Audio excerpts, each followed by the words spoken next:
तो नारी का सुंदर सा धर्म बताया। तो कितने धर्म हैं आपके मेरी माँ? एक। कौन सा? सिर्फ पातिव्रत, पति कैसा हो, अंधा हो, लंगड़ा हो, सेवा करो। शादी के पहले टेस्ट कर लो, सारा मेडिकल करा लो। आज के युग में हम एक बात आपसे कह दें, शादी के पहले लड़का लड़की का एक बार मेडिकल जरूर कर लेना चाहिए, कोई बुराई नहीं है। कई बार पता चलता है शादी के बाद के लड़की को बड़ी गंभीर बीमारी निकल आई। लड़के को कई बार ना माँ बाप बताते नहीं है कि हमारे लड़का या लड़की को बीमारी है। अब जैसे हमारे पास एक लड़की आई, अभी इस बात को 10 दिन नहीं हुआ, क्योंकि वो लड़की ने जब मेरे से कहा तो मुझे लगा कि ये बात मैं आपको बताऊं, इससे आपका भला हो सकता है। एक लड़की मेरे को बताई कि गुरुजी हम 21-22 साल के हो गए, पर हमें पीरियड नहीं आता, मासिक धर्म नहीं होता। तो मैंने पूछा कि आपने डॉक्टर को दिखाया? बोली डॉक्टर को दिखाया तो डॉक्टर ने कहा है कि तुम्हारा गर्भाशय डेवलप नहीं हुआ। मतलब क्या हुआ? उस लड़की में नपुंसकता आ गई, पीरियड नहीं आ रहे हैं, मासिक धर्म नहीं हो रहा है, गर्भाशय छोटा रह गया। इस स्थिति को क्या कहते हैं कि ये उसके गर्भाशय में नपुंसकता आ गई, मतलब वो डेवलप नहीं हो पाया। पर वो लड़की ऊपर से बड़ी फिट फाट थी, ऊपर से पूरी फिट है, परंतु अब वो उस विवाह के योग्य भी है। अब उसने मेरे से पूछा कि बताओ मैं विवाह करूं कि ना करूं, क्योंकि उसको कंफर्म हो गया कि विवाह करने के बाद बच्चा तो होगा नहीं, कंफर्म हो गया कि बच्चा नहीं होगा, क्योंकि गर्भाशय छोटा है, टाइम पर टाइम नहीं आ रहा, पीरियड नहीं आ रहे हैं, तो कोई भी बच्चा होने की अब संभावना तो कहीं से कहीं तक रही नहीं। अब उसने मेरे से पूछा गुरुजी बताओ कि मैं विवाह करूं कि नहीं। तब मैंने कहा बेटा विवाह तो तुम्हारा मन हो तो कर लेना, परंतु सामने वाले को एक बार बता देना कि तुम्हारे पास ये प्रॉब्लम है, क्योंकि सबको उम्मीद तो होती है ना कि बच्चा होती है। और आजकल वो 3 बहनें थी मेरी माँ, 3, और तीनों बहनों को संयोग से यही समस्या थी, और बड़ी बहन का विवाह हो चुका था, विवाह के 10 साल हो गए, बच्चा नहीं हो रहा है। तो दोनों बेटियों को कंफर्म हो गया, दोनों बहनों को, कि भाई हमारे को भी नहीं होगा।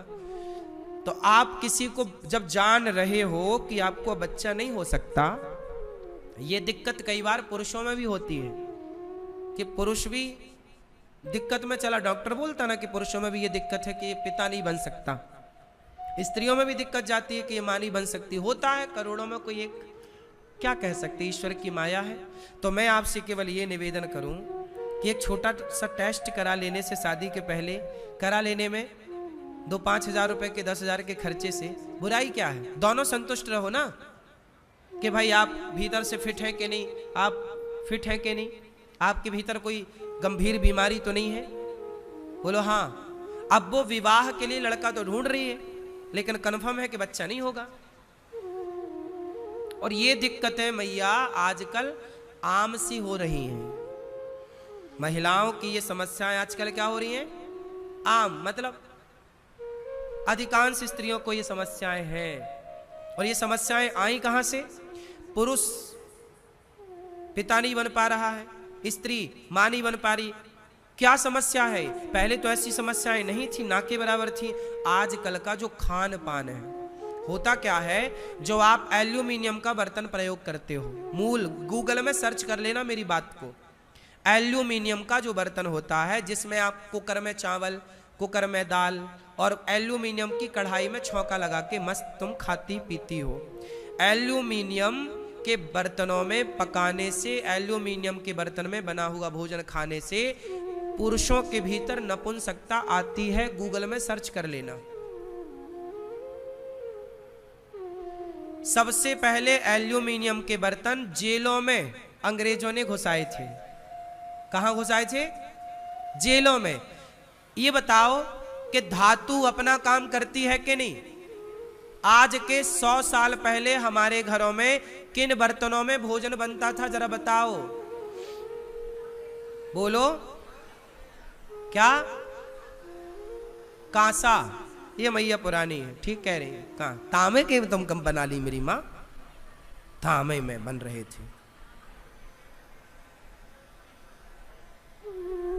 कांसा, कांसा है और पीतल है।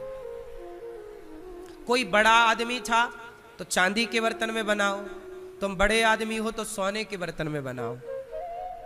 या तो सोने के बर्तन रखो, या चांदी के बर्तन रखो, या कांसे के बर्तन रखो, पीतल के बर्तन रखो, या फिर माटी के बर्तन रखो। आज भी जगन्नाथ जी का प्रसाद माटी के बर्तनों में बनता है। आज भी माटी की हंडी में दाल पकती थी और माटी की हंडी में चावल पकता था। आज भी गांव की महिलाएं माटी की हंडी में दही जमाती हैं। बोलो हाँ कि ना? माटी की हंडी, माटी का पात्र। अब तुम इतने पढ़े लिखे होकर भी इतने अनपढ़ टाइप के हो गए हो, तुम्हें ये नहीं पता लगा कि एल्यूमिनियम कितना गंदा है। ये पुरुषों का पुरुषत्व खत्म कर रहा है। धातु ही गलत है ना। ये एल्यूमिनियम जो है, जो गलत धातु है। ये गूगल में पूछ लेना, मेरी बात पे यकीन नहीं हो तुम कुछ भी खाओ, हमें क्या, हम तो तुम्हारे को सही बता रहे हैं बस। आज ही अपने बच्चों का भला चाहती हो मेरी माँ, तो अपने घर से सारे एल्यूमिनियम के बर्तन हटा देना, वरना तुम्हारे बच्चे बाद में इस समस्या से पीड़ित होंगे कि बच्चा नहीं हो रहा है। क्योंकि अब सोचो कि 20 साल का तुम्हारा लड़का है, पर जन्म से उसने एल्यूमिनियम के बर्तन में खाया, तो 20 साल तक खाया ना, तो 20 साल जो खाया उसका प्रभाव कहां जाएगा? और सुनो, पहले के लोग पत्तल में खाते थे। थाली काय की थी खाने की? बताओ, पहले किस थाली पे पानी पीते थे, किस थाली पे खाते थे? बोलो मेरी माँ। कांसे की ही थाली होती थी, पीतल की ही थाली होती थी, पीतल की कटोरियां होती थी, बड़ी बड़ी वजनदार गिलास होती थी जिसमें पानी पीते थे पुराने जमाने। देखा कुछ? स्टील की थाली में आप लोग खाते हैं। स्टील भी बहुत अच्छा नहीं है। स्टील बस ऐसा है, ना इसका कोई फायदा है ना इसका कोई नुकसान है, न्यूट्रल है। स्टील का बर्तन ना फायदा है ना नुकसान, जीरो है। इसलिए खाने की थालियां तो तुम सुधार लो, बनाने के बर्तन तो ठीक कर लो। और बड़ा कहते हो हम बड़े पढ़े लिखे, खाक पढ़े लिखे, एल्यूमिनियम के बर्तन में खा रहे हो और कह रहे हो पढ़े लिखे। गंवार हो एक नंबर के। तुम इतना तो अक्ल नहीं है कि तुम्हारे बच्चों के लिए कितना हानिकारक है। ये नपुंसक बना देगा, देख लेना। पर तुम्हें पता नहीं समझ कब आएगी।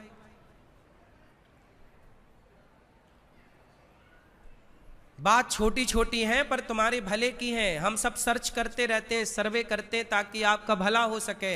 हम केवल कथा ही नहीं सुनाते, कथा के द्वारा आपको हर जरूरी बात बताते हैं कि आप मार्ग ना भटकें, गलत ना हो आपके साथ।